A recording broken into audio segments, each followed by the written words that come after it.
What's up, you guys? It's Jonno! Welcome to another episode of Pokemon Legends ZA. Today I want to show you the spot where I found 4 Shiny Magikarp. It only took me a couple of hours, and I actually can't stop finding Shiny Magikarp in this spot. I'm not even looking for Shiny Magikarp anymore, because obviously I have plenty, so this spot is somewhat broken. It's somewhat amazing, you might say. I don't think it's broken. I think it's great just the way that it is.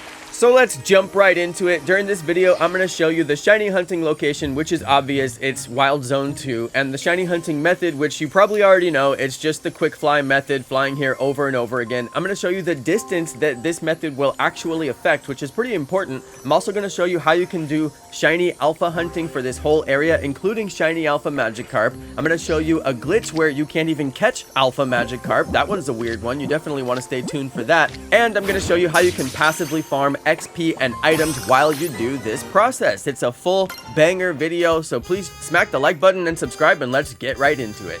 Alright, so the first very important thing you need to know is that there's a 50-meter distance on this spawning method. So every time you spawn at that location right in front of the entrance, just like I just did, you're going to get a 50-meter respawn distance for every Pokemon around you. So we need to set a marker outside of the gate because that's where we spawned, right? So it's a couple meters distance. It does make a difference. I'll show you here in a second. So then we're going to set a marker right there, and then as you walk away, you can see that number on your marker is growing. Those are meters in the game. I guess they decided not to use Imperial. Don't know what that's about.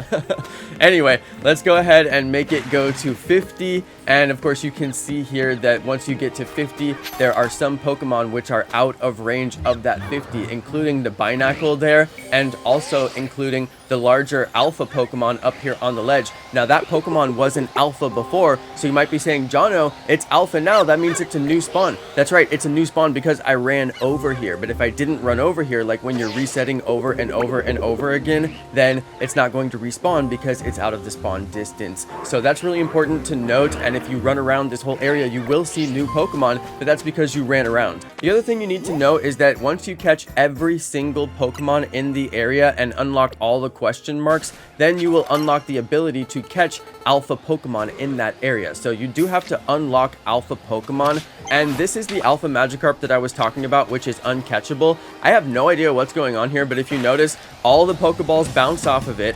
It jumps out of the water and then jumps back into the water, which is actually insane behavior. I'm not able to fight it. When I finally pull out my Pokemon, I can't target it. I can't get a lock on it. I'm pushing all the buttons that you would normally push, and none of them are actually working. So I can't even target it except for a brief second while it's in the air, which was the only way that I was able to enter a battle. If you look closely, you can see that I can target it while it's jumping in the air, and then I finally was able to get into a battle with it that way. So if you got this Magikarp Alpha and Shiny, which is actually pretty likely, it could happen, well then, you might be out of luck and have an uncatchable Shiny. I'm sure that it actually is catchable. Obviously, I got into a battle with it, and if I would have had stronger Pokemon, then I probably would have been fine here. But you can see, it just exited the battle. Did you guys see that? It straight walked out of the battle. I didn't exit the battle. My Pokemon didn't exit the battle. The Magikarp just got fed up and left. So anyway, very fussy Magikarp here. I'm not sure exactly what's going on there, but do be careful and watch out for that specific instance.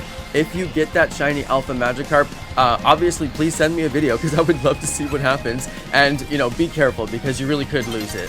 Okay, so the last thing that I want to cover in this video is the static alpha Pokemon, which is a static alpha Staryu. This is kind of an interesting spawn. I was curious, is this spawn being reset? And then I came over and I checked it a couple of times and it was different levels. So you definitely are shiny hunting the alpha Staryu in this static alpha location. And it definitely is a static alpha. It's always in this position every single night. And when you do the reset in front of the gate, you get a new Staryu every time. I confirmed it. So you're definitely doing static alpha Staryu hunt if you're doing this hunt at night, which I was doing because I was specifically doing the static alpha Staryu hunt. That's what I was looking for, but I wasn't able to get it. I just got shiny Magikarp over and over again. So I'm on phase 3 for shiny Magikarp. My first shiny Magikarp was a wanted shiny Magikarp. So the next 3 were all phases for shiny Staryu. And, you know, you can see I'm getting a bunch of XP. You can see that I'm evolving My Carpinator, that's my Shiny Magikarp that's actually on my team. I finally got to evolve it and now it's actually useful. So I do highly recommend doing this process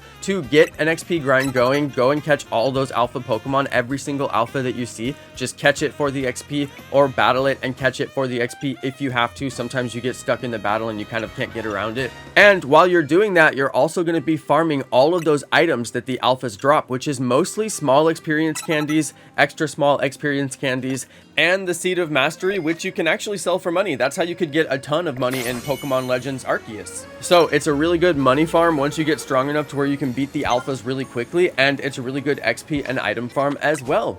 Alright you guys, that's going to be it for this video. Let me know what you think down in the comments, and please like and subscribe for more beginner tips in the game.